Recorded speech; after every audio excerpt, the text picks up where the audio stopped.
Bom dia, que Deus abençoe a sua vida. Essa aqui é a Bíblia, o livro mais vendido, o livro mais lido desde que foi confeccionada. Cerca de uns 500 anos. É um livro que abençoa. É um livro que narra, que conta a história de um Deus que quer abençoar o homem e o homem fugindo de Deus o tempo todo. Essa Bíblia, essa palavra, palavra de Deus, contém nela os nossos direitos e o modus operandi como Deus espera que nós vivamos. Infelizmente, desse contingente de gente que lê esta palavra, uns alcançam a bênção que ela tem, porém outros não alcançam. Porque esta Bíblia, ela tem uma mensagem. Cada texto desta Bíblia tem uma mensagem. Quando eu digo uma mensagem, eu estou me referindo a uma única mensagem, e não a minha ou a sua interpretação. É um livro com 66 livros. Um livro com 66 livros,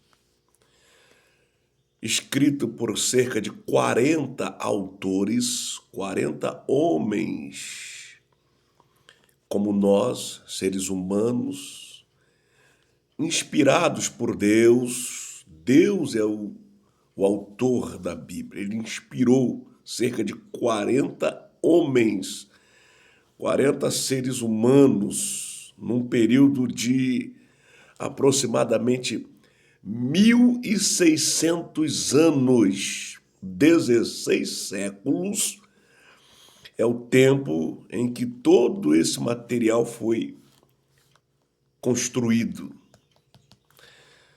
Ele não é único, não é apenas, não. Só para você ter uma ideia, no Novo Testamento nós temos 4 evangelhos, Mateus, Marcos, Lucas e João. 4 evangelhos de cerca de 320. 320! E apenas os 4 foram escolhidos, porque os 4, existe um porquê os 4. Qual é o porquê? Por quê? Porque Mateus, ele escreve o seu evangelho, o evangelho de Mateus, com o seguinte objetivo. Qual era o objetivo de Mateus? Mostrar que Jesus é o rei, que ele é da descendência de Davi, ele é o rei, o prometido que haveria de governar e libertar o povo. Então Mateus, a mensagem de Mateus é mostrar que ele é o rei.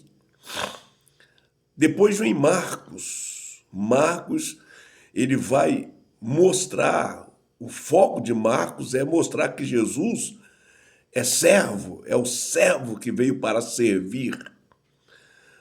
Depois vem Lucas. Qual é a mensagem de Lucas? Qual é a preocupação de Lucas? É mostrar a natureza humana de Jesus. Jesus, quando veio aqui à Terra, ele veio como homem, como homem. Ele deixou a sua glória, ele deixou a divindade e se fez homem, carne, e veio habitar entre nós. Jesus.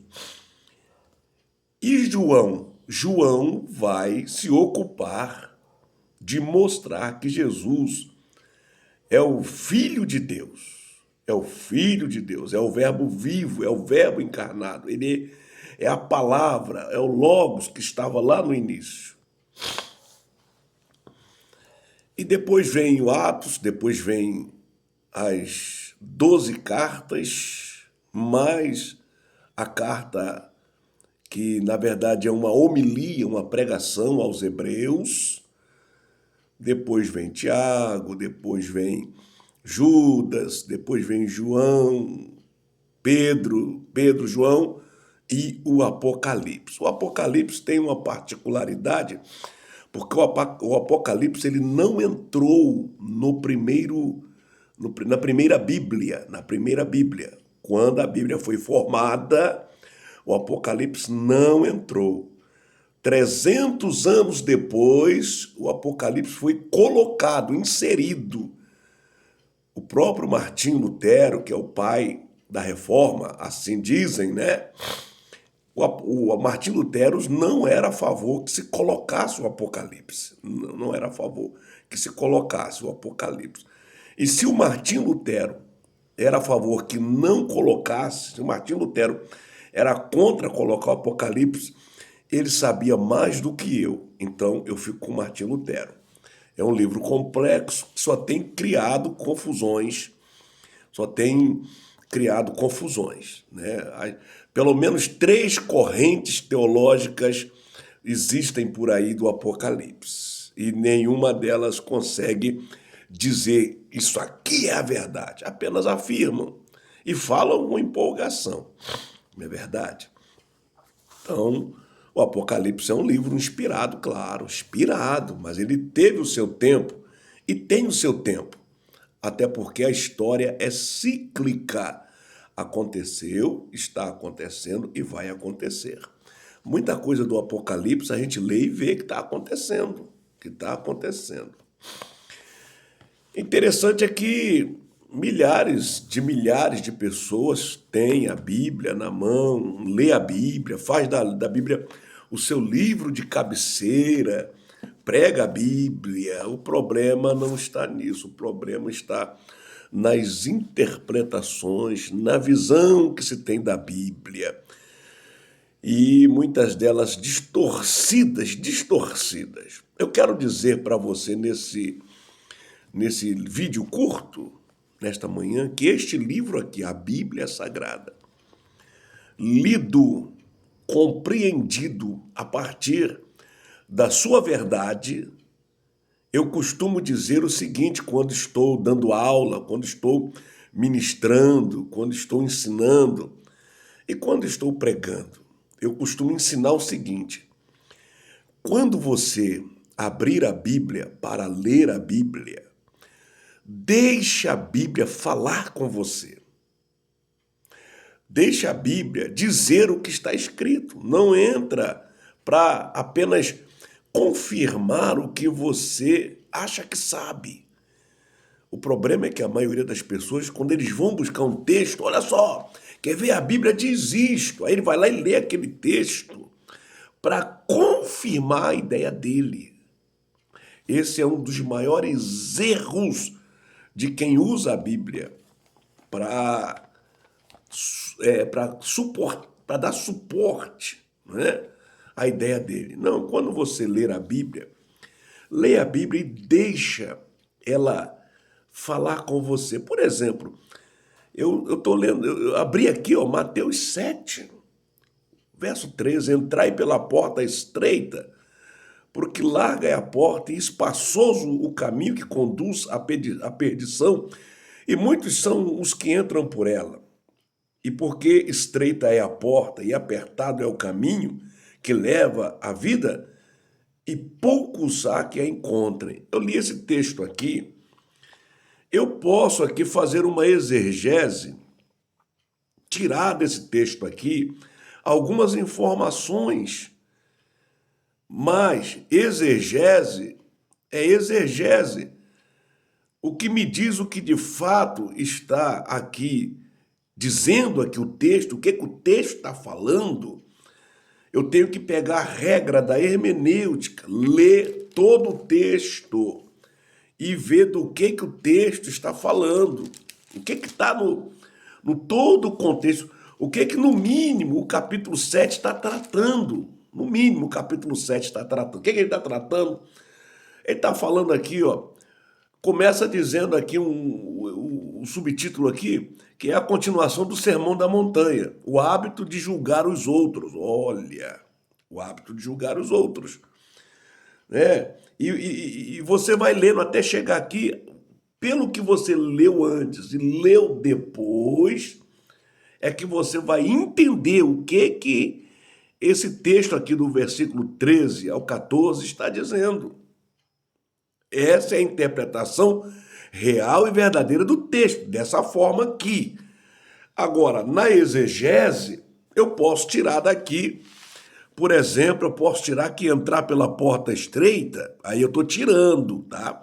Eu não estou dando interpretação ao texto. Eu não estou interpretando o que o texto está falando, eu estou tirando do texto. Eu posso entender, por exemplo, que entrar pela porta estreita é conduzir a minha vida de modo muito alinhado com a palavra. Muitos pegavam isso aqui e interpretavam que era a igreja da porta larga e a igreja da porta estreita. O texto não está falando de igreja. Então, deixa a igreja de lado. Igreja, no meu tempo de garoto, é porta larga. Fulano é porta larga. A Bíblia nunca falou isso. Então, mas eu posso entender aqui os dois caminhos, porque o caminho de Deus, o caminho de Deus, o caminho de Deus que está falando aqui, ele é estreito mesmo. Você passa apertado por ele. Porque no caminho de Deus eu tenho que deixar muita coisa de lado. Muita coisa. E esse aperto também tem a ver com a dificuldade que a gente entra para poder cumprir o caminho de Deus. Não está falando de usos e costumes, nada disso. Muito pelo contrário. Quando você abre o capítulo 7, começa dizendo: não julgueis para que não sejais julgados. Tem pessoas que estão em ambientes de igreja, que fala que é porta estreita. Por que é porta estreita lá? Porque lá não pode usar isso, não pode usar aquilo outro, não pode isso, não pode aquilo outro. Mas ela é uma pessoa que julga o outro o tempo todo. Aliás, o próprio fato dela estar no que ela tem como porta estreita, ela já se torna uma pessoa julgadora, porque ela julga a outra, que a outra está na porta larga e ela está na porta estreita. Olha só, o próprio texto está me dizendo que essa porta estreita aqui, olha, é para não julgar o outro. Não julgueis, para que não sejam julgados. Olha o verso 2. Porque com o juízo que julgardes, vos julgarão também, você vai ser julgado. Meu irmão, quem julga vai ser julgado. Quem critica vai ser criticado. O que diz Gálatas 6:7? Não erreis. De Deus ninguém zomba. Tudo que o homem semear, isso colherá. O que é zombar de Deus? O que seria zombar de Deus? Zombar de Deus seria você julgar e não ser julgado. Zombar de Deus seria você criticar e não ser criticado. Zombar de Deus seria você plantar malagueta e chupar laranja-pera. De Deus ninguém zomba. O que o homem semear, isso colherá. Isso vai colher. Então, essa porta estreita, que eu acabei aqui pegando esse texto aqui, né? Abri aqui, peguei, que eu queria falar da Bíblia. Essa porta estreita, ela está indicando como eu devo me comportar agora que sou filho de Deus. O que diz o apóstolo Paulo? Sede, pois, imitadores de Deus como filho amado. Jesus, que era o verbo encarnado, ele diz: eu não vos julgo. Deus ainda não está julgando o mundo. Ele virá como juiz. Mas ele, nesse momento, ele não está como juiz. Mas ele disse, eu não vos julgo, mas as minhas palavras vos hão de julgar.